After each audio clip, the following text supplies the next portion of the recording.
and have it be something that I really felt nailed my true alter ego. And the last concept was, this old, wise kind of sage man in my circle of friends and in my family.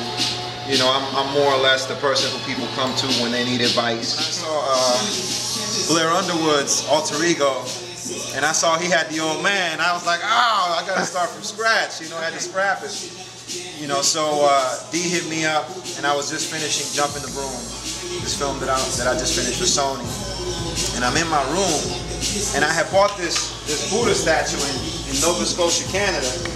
When I was up there shooting, there was this cool little place, and I had picked this statue up. And D and Tamu had just hit me up, and they were like, we want to, really do this, and I was excited to work with them as well. And, they said, have you flushed out the concept? And I told them, I said, the old man thing just isn't going to work now because, it's been done. And then I looked at the Buddha and I said, you know what, guys, I think I got it. And that's when I explained the whole fact of how I kind of, my role in my family and my role with my circle of friends, and they look at me kind of for wisdom and for advice and for spiritual guidance.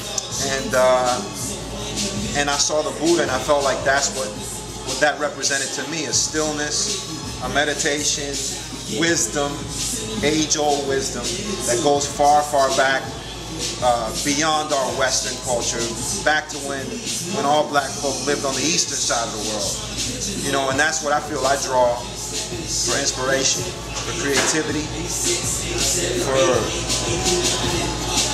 for strength. And so that's where the concept came from.